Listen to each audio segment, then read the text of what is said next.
अध्यक्षता कर रहे आदरणीय वामन मेश्राम, सम्मानित अतिथि और मुक्ता साथी और सामने बैठे हुए साथियों, समय बहुत ज्यादा हो रहा है। आप लोगों में से बहुत सारे लोगों को किसी को बारात जाना होगा, किसी को निमंत्रण में जाना होगा, क्योंकि आज बहुत ज्यादा शादियां और लगन का कार्यक्रम भी है और इसलिए कुछ लोग गाड़ी के नजदीक ही खड़े हैं, वो वहीं से सुन रहे हैं जल्दी खत्म हो और जल्दी हम निकल जाएं। तो हमारा ये कहना है कि अगर 10 मिनट लेट भी पहुंच जाओगे तो कुछ बिगड़ने वाला नहीं है, इतना ज्यादा हड़बड़ी करने का कोई ज्यादा मामला नहीं है। अगर हम लोग इस देश में लड़ाई लड़ने का काम कर रहे हैं अपने हक अधिकार की, तो ये हक अधिकार सुरक्षित रहेंगे तो शादी विवाह भी मान सम्मान स्वाभिमान के साथ होगा।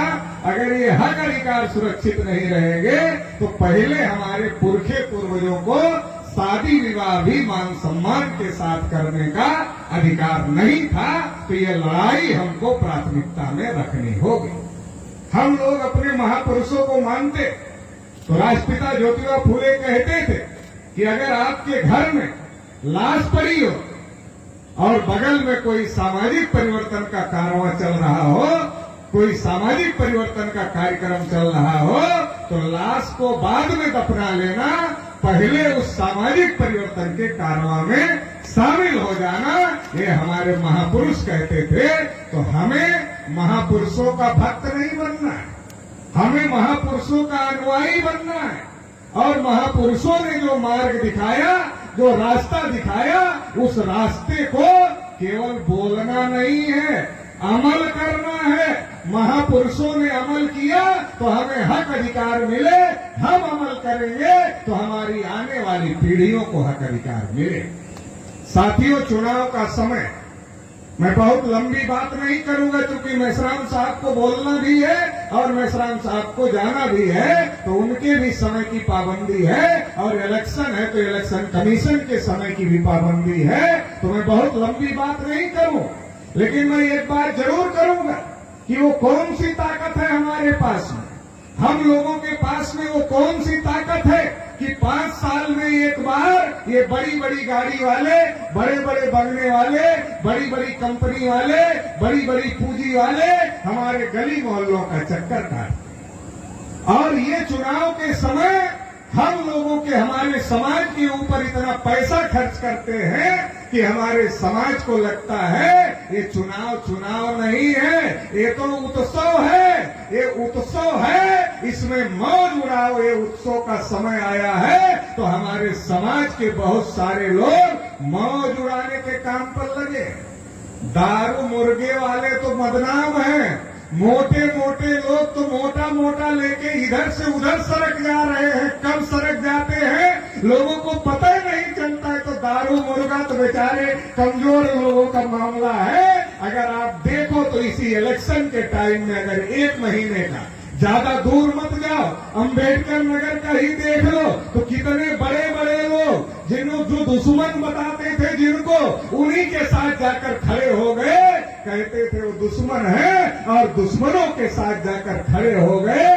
तो आपको सोचने की जरूरत है, आपको समझने की जरूरत है कि हमारे पास वो ताकत है जो ताकत उन बड़े बड़े पूंजीपति उद्योगपति लोगों के पास में नहीं है, उन बड़ी बड़ी गाड़ी बंगला वालों लोगों के पास में नहीं है। वो ताकत हमारे पास में है और हमारी वो ताकत छीनने के लिए वो हमको पैसे देते हैं, हमको गाड़ियां देते हैं, हमको खिलाने का काम करते हैं, हमको पिलाने का काम करते हैं। अगर वो छोटी ताकत होती तो इतने बड़े बड़े लोग मूर्ख नहीं है, घाटे का सौदा नहीं करेंगे, फायदे का सौदा करते हैं। आपको रुपया पैसा लालच सब कुछ देते हैं फायदे के सौदे के लिए कि आपके पास जो ताकत है वो ताकत छीनना चाहते हैं। और ये ताकत हमारे महापुरुषों ने लड़ाई लड़कर हमें दिलाने का काम किया।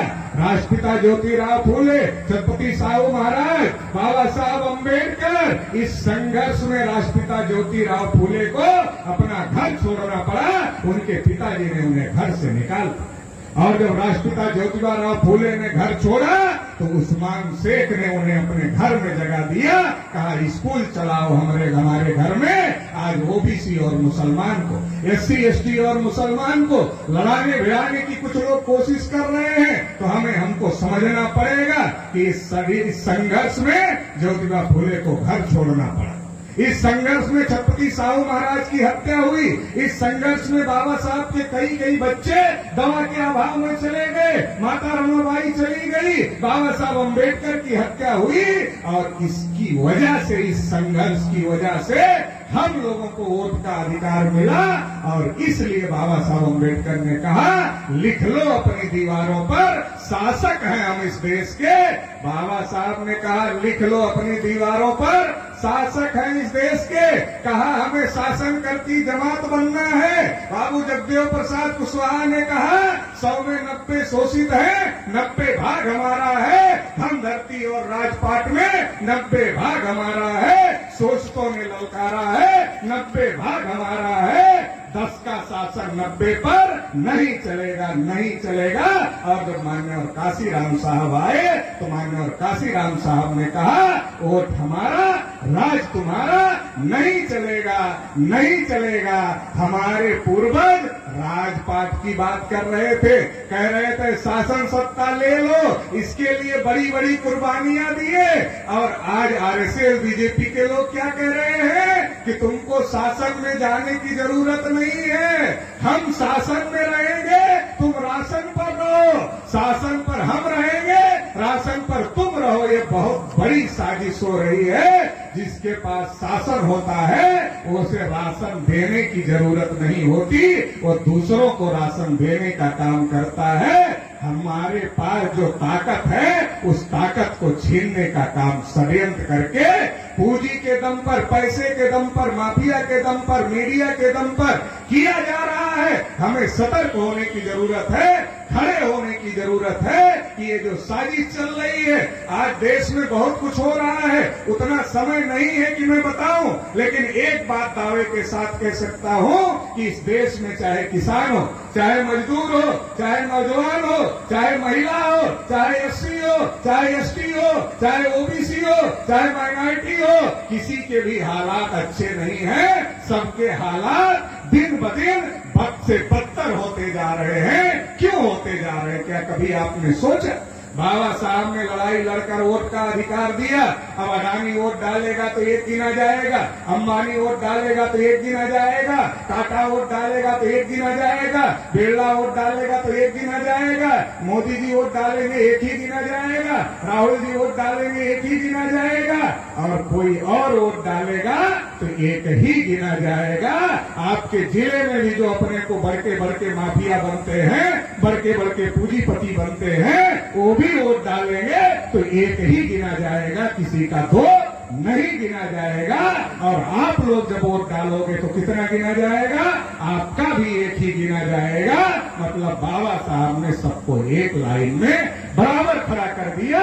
और जब एक लाइन में बराबर हो गए तो संख्या किसकी ज्यादा है? संख्या हमारी ज्यादा है। शासक किसका बनना चाहिए? हमारा बनना चाहिए। लेकिन हम बना पा रहे? हम नहीं बना पा रहे, क्योंकि हम वोट के अधिकार को समझ ही नहीं पा रहे हैं। हम तो चुनाव को उत्सव मानकर केवल मजे लूट रहे हैं, अपने आदमी को आगे बढ़ाने का काम नहीं कर रहे हैं। तो हमें समझना पड़ेगा ये जो हालत खराब है, क्यों खराब है? बाबा साहब अम्बेडकर ने जब संविधान सौंपा तो कहा संविधान कितना भी बढ़िया हो, अगर उसको लागू करने वाले लोग बढ़िया नहीं होंगे तो संविधान कभी भी बढ़िया होने वाला, साबित होने वाला नहीं है। आपको ये बात कम समझ में आ रही होगी, आपको देहाती भाषा में बता देते हैं। 10 लाख की कार खरीद लो, 20 लाख की कार खरीद लो, 50 लाख की कार खरीद लो, खरीद लिया और ड्राइवर ऐसा रख दो जिसको कार चलाना ही ना आता हो,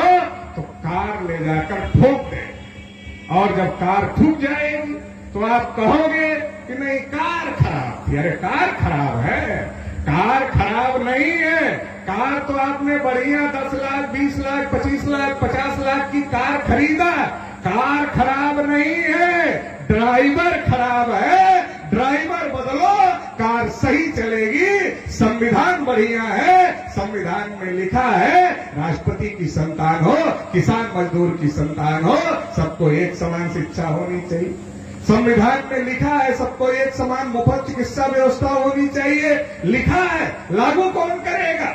लागू करने के लिए जो आप ड्राइवर भेजते हो, वो ड्राइवर ऐसे लोगों को भेजते हो जिनके बाप दादा पूर्वजों ने इस देश में मनुस्मृति बनाने का काम किया, शेड्यूल कास्ट के लोगों को अछूत, ओबीसी के लोगों को शूद्र और देश में सबको अधिकार वंचित करने का काम किया। ऐसे लोगों के बच्चों को आप ताकत दे रहे हो, उनको ताकत दे रहे हो, तो आपका भला कभी भी करने वाले नहीं है। और इसलिए संविधान लागू हुए इतना दिन हो गया, हमारी समस्याओं का समाधान नहीं हो रहा है। तो ड्राइवर बदलो। ड्राइवर बदलने की ताकत किसमें है? ड्राइवर बदलने की ताकत हम में है, लेकिन हमको भरमा दिया जाता है, अरे इनकी तो गाड़ी कम चल रही है, इनका तो घोड़ा कम चल रहा है, अरे इनके पास तो पैसे ही नहीं है, अरे ये तो जीतेंगे ही नहीं, अरे तो तुम्हारा तो वोटवा खराब हो जाएगा। अरे वोटवा खराब तो तब हो जाएगा कि जिनके पूर्वजों ने हमारे पूर्वजों का गला काटा, उन्हीं को देकर फिर अपना भी गला कटवाने का और अपने बच्चों का भी गला कटवाने का प्रबंध करवा लिया। वोटवा तो तब खराब हो जाएगा अगर किसी ऐसे आदमी को दे दिए जो पहले भी लड़ रहा है आपके हक अधिकार के लिए, आपने वोट की ताकत दे दिया, मान लो इलेक्शन हार गया, लेकिन डीएम देखेगा, अरे बाप रे बाप, ये तो हार गया लेकिन वोट तो बहुत पाया है, इससे पंगा लेना ठीक नहीं है, नहीं तो आकर कलेक्टरी घेर लेगा। तो जो आपका जिताकर जो काम नहीं करवा पाओगे दुश्मन को जिताकर, वो आपका हारा हुआ कैंडिडेट आपकी लड़ाई लड़ेगा। इसलिए लड़ाई लड़ने वाला विकल्प खड़ा करो। वामन मेश्राम साहब लगभग 50 साल से इस देश में राष्ट्रव्यापी बहुजनों का विकल्प खड़ा हो, क्योंकि एक सांपनाथ है, एक नागनाथ है। एक बार सांपनाथ भगाओ मामला चलता है तो हम ही लोग नागनाथ को ले आते हैं, फिर नागनाथ भगाओ मामला चलता है, फिर सांपनाथ को ले आते हैं। एक 10 जूता मारता है, दूसरा आता 15 मारता है, जो 10 मारता है हम चिल्लाते हैं तो दूसरे को लाते हैं, दूसरा आता है 5 बढ़ा देता है, फिर चिल्लाते हैं, फिर पहले वाले को ले आते हैं, फिर वो आता है 5 बढ़ा देता है, 15 से 20 कर देता है, फिर चिल्लाते हैं, फिर पहले वाले को ले आते हैं, वो दोबारा आता है, फिर 5 बढ़ा देता, 25 हो जाता, फिर चिल्लाते हैं। तो ये सांपनाथ नागनाथ को बार बार लाने का जो काम हम लोग कर रहे हैं, ये हमारे सत्यानाश का कारण है। इसलिए देश में आप समझो, आज बहुत लोग जाति जनगणना की बात कर रहे हैं, लेकिन जब कोई जाति जनगणना जानता नहीं था, तब वामन मेश्राम साहब ने पूरे देश भर में 51,000 कार्यक्रम करके पूरे देश के लोगों को जाति जनगणना समझाया, पूरे देश के बैकवर्ड शेड्यूल कास्ट के नेताओं को जाति जनगणना समझाया, और तब जाकर के पार्लियामेंट बंद हुई। तब से लगातार हम लोग जाति जनगणना की लड़ाई लड़ रहे हैं, और उसके लिए कई बार भारत बंद करने का काम किया, कई यात्राएं चलाने का काम किया, और लगातार ये सिलसिला जारी है। चुनाव खत्म होगा, फिर से ये सिलसिला शुरू हो जाएगा। सरकार किसी की बने, समाज की लड़ाई नहीं रुकने दिया जाएगा। तो इसलिए अगर लड़ाई लड़ने वालों को, आप लड़ाई लड़ने वालों को ताकत दोगे तो ये लड़ाई और मजबूत होगी। अगर केवल हराने जिताने के नाम पर लड़ोगे तो एक बार तो कांग्रेस को भगाया तो मोदी को लाया, अब मोदी को लाया तो मोदी क्या क्या नहीं कर रहा है, अब दूसरे को फिर ले आओ तो बदल बदल कर अगर जूते खाना चाहते हो, उसका ही इंतजाम करना चाहते हो, बार बार जूते बढ़वाना चाहते हो, तो हमारा कोई ऑब्जेक्शन नहीं है। लेकिन अगर इसमें बदलाव चाहते हो तो अपना विकल्प खड़ा करो, अपना पेवर विकल्प खड़ा करो, जो आपके हक अधिकार की लड़ाई लड़े। आखिरी बात कहकर अपनी बात समाप्त कर देते। देखो, हम लोग गांव देहात के लोग हैं, बड़ी मुश्किल से साइकिल मोटरसाइकिल कार खरीदते हैं। जब हम लोग साइकिल मोटरसाइकिल कार खरीदते हैं, बहुत सतर्क रहते हैं, देना नहीं है किसी को। क्यों नहीं देना है? अरे दे देंगे, ले जाएगा, खराब चलाएगा, खराब करके लाकर खड़ी कर देगा, बनवाना तो हमको पड़ेगा। अरे साइकिल मोटरसाइकिल कार देने के लिए इतना सतर्क हो, और देश चलाने के लिए देने के लिए सतर्क भी नहीं हो, किसी को भी दे रहे हैं। अरे साइकिल मोटरसाइकिल कार देने के लिए तो बहुत सतर्क को नहीं देना है। अरे देशों में दे रहे हो दूसरे चलाने के लिए, तो बच्चों को शिक्षा मिलेगी, बच्चों को रोजगार मिलेगा, खत्म हो जाएगा सब। इसलिए तो खत्म हो रहा है। इतिहास गवाह है, हमारे पूर्वजों ने इस देश को विश्वगुरु बनाया, इस देश को सोने की चिड़िया बनाया, और आज दूसरे लोगों को हमने चलाने के लिए दे दिया। उन्होंने इस देश का सत्यानाश कर दिया, भारत को कर्जदार बना दिया, वर्ल्ड बैंक के सामने कटोरा लेकर खड़ा कर दिया, इतना ज्यादा भारत का पतन कर दिया। और कितना पतन करवाना चाहते हो? अगर अपनी कौम को बचाना है, अपनी नस्ल को बचाना है, भारत को बचाना है, भारत को फिर से विश्वगुरु बनाना है, फिर से सोने की चिड़िया बनाना है और अखंड भारत बनाना है, तो याद रखो अपना विकल्प मजबूत करना होगा। हम ही बना सकते हैं, कोई दूसरा नहीं बना सकता है। तो इसके लिए आप लोग वामन मेश्राम साहब को ताकत दो, राष्ट्रीय परिवर्तन मोर्चा को ताकत दो। निश्चित रूप से आपके हक अधिकार की लड़ाई लड़ी जाएगी। इस देश में कुछ लोग संविधान खत्म होने का भी डर दिखा रहे हैं, उनका भी बंदोबस्त किया जाएगा। संविधान और लोकतंत्र बचाने की लड़ाई प्रतिदिन अगर कोई लड़ रहा है तो पूरे देश भर में वामन मेश्राम साहब लड़ रहे हैं। इसलिए तो वामन मेश्राम साहब को अगर आप ताकत देते हो तो लड़ाई और मजबूत होगी। इसके लिए आप लोग ताकत देने का काम करेंगे और अपना एक एक वोट जो हमारे प्रत्याशी है, जिनका चुनाव चिन्ह चारपाई है, सभी का चुनाव चिन्ह चारपाई है, तो आप जिस भी लोकसभा क्षेत्र से हैं चारपाई की बटन दबाना, और जो लोकतंत्र के चारों खंभे हैं चारपाई की बटन दबाओगे तो लोकतंत्र के चारों खंभे पर आपके लोगों का कब्जा होगा, आपको हक अधिकार मिलेगा। इन्हीं बातों के साथ अपनी बात समाप्त करूंगा। आप सभी को बहुत बहुत आभार, बहुत बहुत धन्यवाद। जय मुराद।